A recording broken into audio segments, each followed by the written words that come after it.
Good morning to everybody.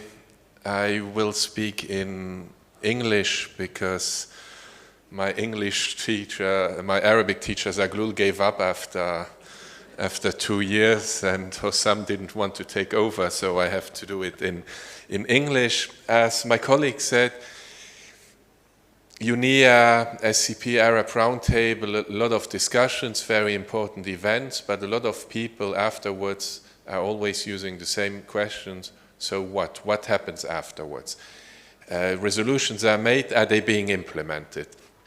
So we decided with my colleagues, Sherif and Tarek, to also briefly introduce you to two concrete tools that are available that were presented at UNIA. You know, whenever these events are, there are a lot of side events, and each partner presents some of the tools. These are two of the tools that UNEP, the United Nations Environment Programme, introduced, and I will briefly introduce them. I will not go through all the slides because the slides will be distributed, but I put some additional background information in.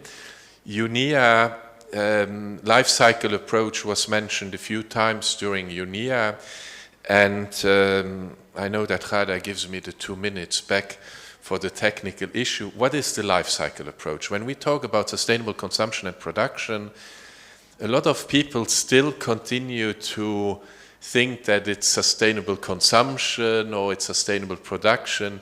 Well, actually, we are talking about the same. Wherever I go for meetings, I always find this little, very designed thing, or how you call it, the bottle. The bottle is here so that participants, if we are thirsty, we can drink water. But what happens afterwards? Once the water is gone, what happens? The bottle is still there. The bottle becomes waste. Is it thrown away? Is it recycled? Is it reused? All this is part of the life cycle. We can even go before. Before the bottle comes on the table, was there no other option? Could we not have had, instead of small bottles, a fountain of water? But all depends also of our role. We all have an individual bottle in front of us. Do we actually all need to open our bottle, or can a table start sharing one bottle and when it's empty, open the next one?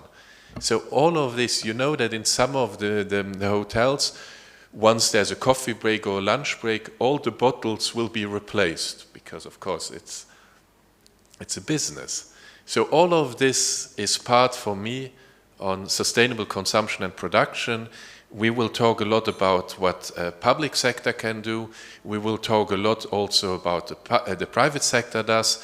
But we also should consider what we as individual people can do, not only in teaching others, but also giving a good example.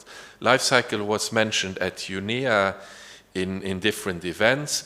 These are the different resolutions where SCP is mentioned. They will be in your documents that will be distributed.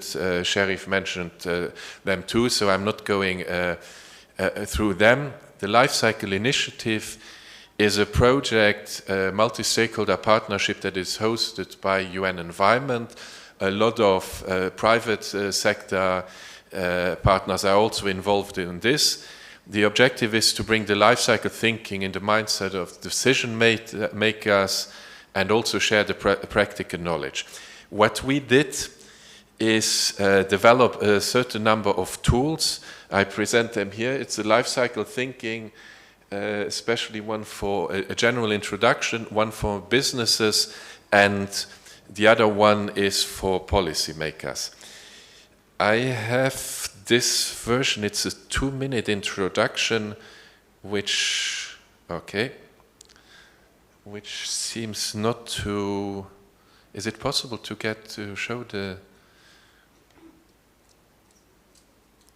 It seems not to... When I click it.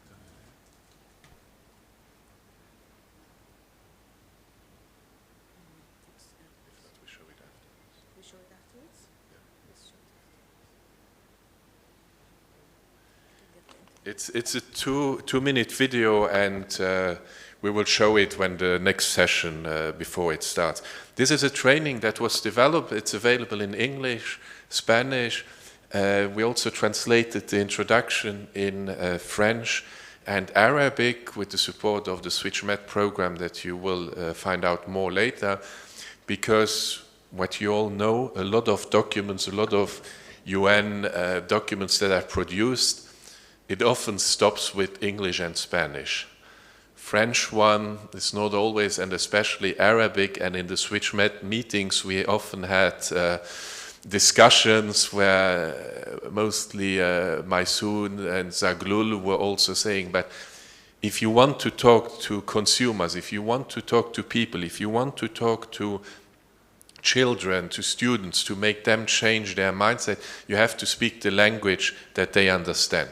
So we supported the translation of this online training.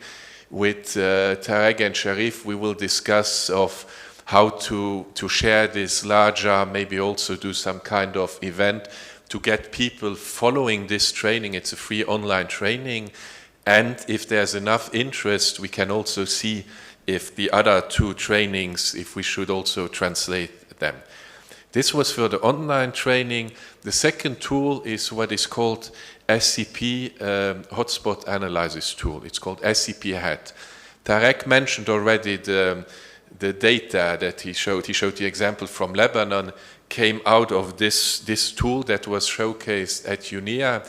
It received quite a lot of interest from the countries, also the UN, UNDP, the resident coordinators are interested in this, because I was told by my colleagues who are economists to explain me this in a very simple way, and it's like a kind of Wikipedia for environmental data. He said I should not say it that way, but I said that's the way.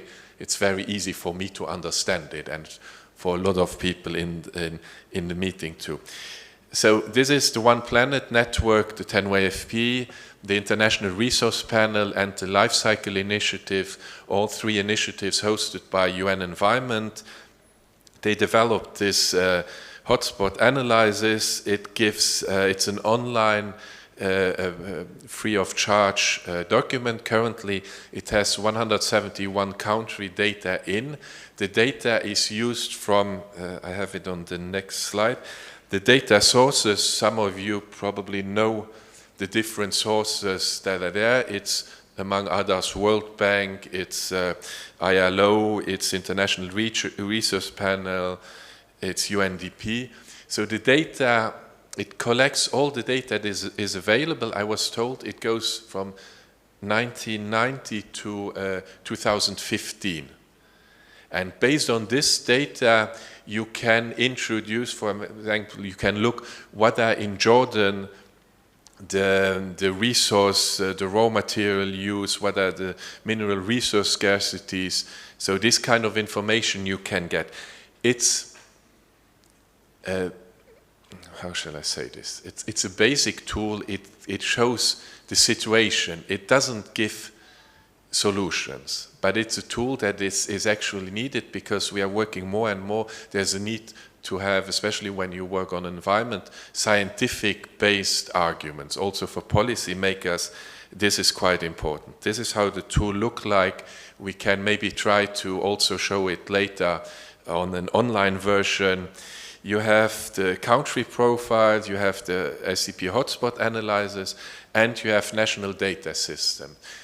As I said, the data that is used is officially recognized data that is, of course, always a couple of years behind, because the data has to be checked and everything.